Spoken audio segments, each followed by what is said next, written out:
What's going on, YouTube? Out here mowing. It's hot. You see all that sweat. Just don't mind the dirt. Look at this. Look at this. I love how people just leave their grass on top of the grass like that. Well, today's video will be like a combination of some mowing I did yesterday evening and some mowing I'm doing today. It's pretty hot out here, moving kind of turtle-ish. If you can't tell, I'm a big guy. I'm not a little guy. And you know, I'm gonna keep at this video thing. I really like YouTube, like watching all the lawn care guys and showing us all out here hustling and trying to make a dollar.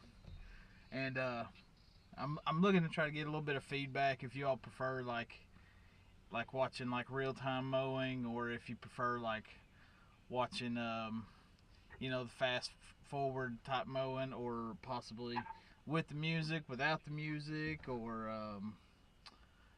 riding along on the mower and trimming, or you know, just whatever. Trying to do a few different things, seeing what I like to do with this camera. I'm starting to like doing the editing a little bit more, and yeah, just trying to keep at this thing and maybe contribute to the community as much as I can with my information and things I got to say. I'm sure I struggle with a lot of the same things that all you other guys are out here mowing with. I think I'm gonna have to buy me a new trimmer. That string trimmer I've had it for 3 or 4 years. It's a Red Max, and it's just been giving me a lot of bogging down issues here lately, and choking and dying out and stuff like that. So I don't use a guard, so that might have something to do with it. I've read that'll wear them out, but the thing's 4 years old and been through a hot place, and I'm just like, I think I'm gonna go with the Yama brand next time I purchase something. There's a local dealer here in Knoxville, and I think I'm gonna give there's like a 27cc engine, I think, that is a turbo, which is like the Red Max X Torque, and I think Shindala and Echo have an extra torque version as well.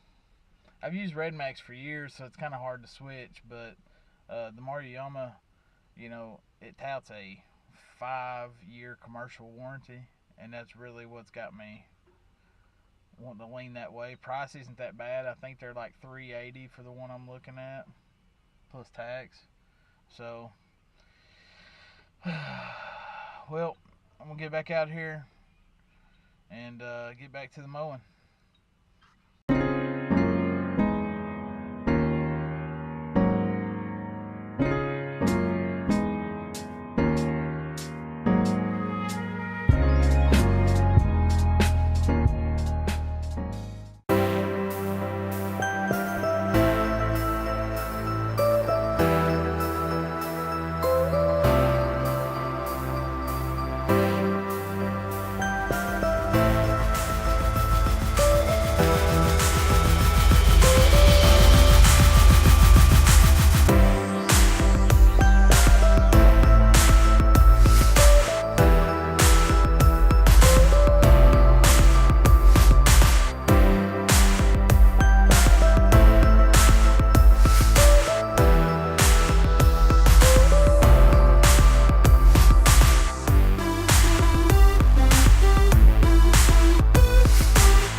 as you can probably see in the video, I got the mower stuck on a hill.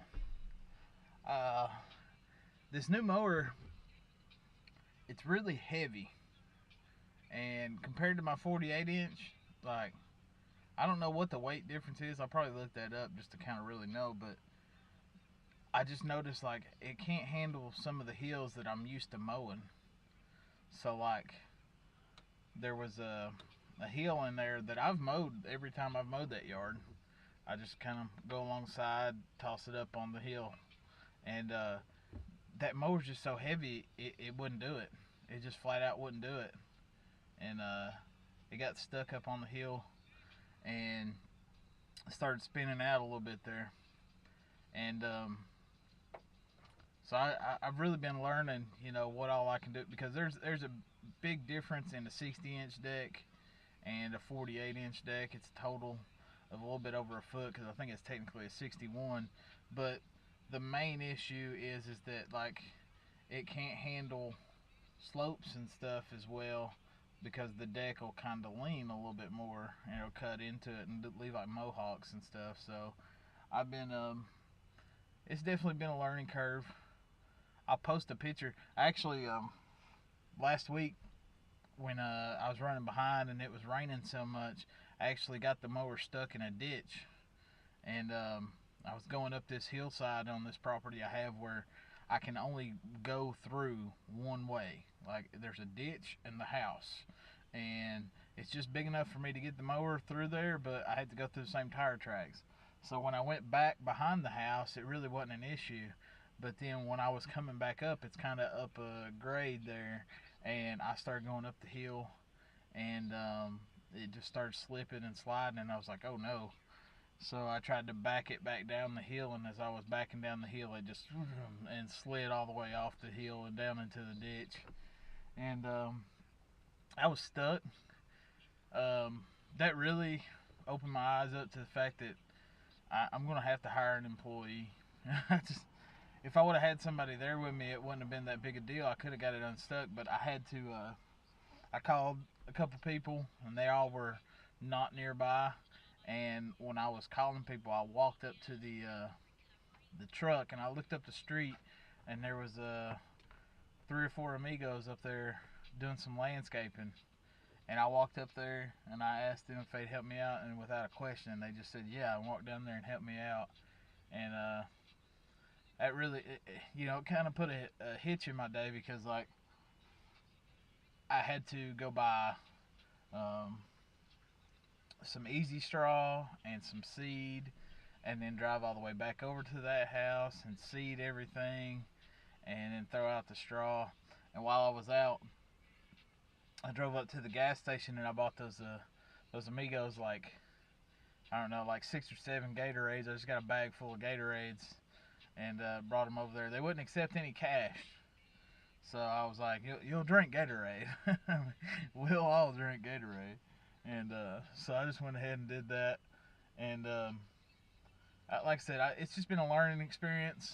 It's really opened my eyes up to some things that, 60-inch lawnmower is not that much bigger, but as far as weight wise and what it can handle, it definitely does have its limitations. And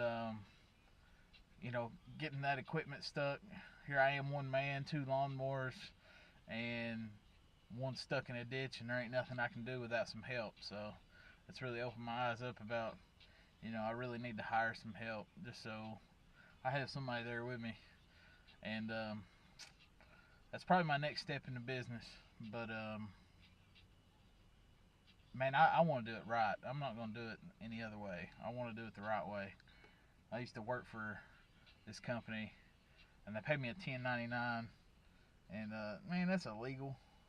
And basically, if you work for a 1099, the extra implications that you get paid in that you pay in taxes, because you're considered self-employed, and you don't have any of the deductions like gas and mileage on your truck, and finance charges for your truck, and all, just all the stuff that comes with owning a lawn care company. Basically, you're getting screwed out of a paycheck every year. I did the math on it, and the difference in percentage over, like, average lawn care worker probably makes about $25,000 a year, And if you make $25,000 a year and you're getting paid under a 1099, you're getting ripped off for about $625 if I remember correctly, which is about a paycheck for a week in lawn care. So I ain't gonna do that to anybody. I want to work somebody under a W-4 or a W-2, whatever it is. I think it's a W-4, and you know, pay all the taxes that I'm supposed to pay and all that stuff, and you know, try to find a solid employee. But just wanted to kind of share my thoughts on the difference in the mowing and where I'm at business wise, and explain why I got the lawnmower stuck. I'm usually pretty good with it, but you know, stuff happens.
Did you see that? Did you see that? I'm just wondering if you saw that, because like, you notice I picked up the trimmer, and then when I was done trimming, I was right back where I needed to put the trimmer up. Freaking crazy, huh? Crazy. Like if you'll walk to the left of the house, almost always you'll find a route that shoots everything away from the house, and you'll do the inside and then the outside, like every time. And I don't understand why. I don't know if it's just something that I was taught working for other companies, and it's something that other people don't teach, or what. But it's so obvious and such a time saver, because if you'll when I leave the truck, I come back to the truck on the mower. I pick up the string trimmer, walk all the way around the house. Last place I weed eat is right back at the truck, 9 times out of 10. Pick up the blower, blow all the way down and back to the truck. I mean, it just seems more efficient that way. And I just noticed a lot of people don't really do it like that. Maybe it's just me. Your edges look like this.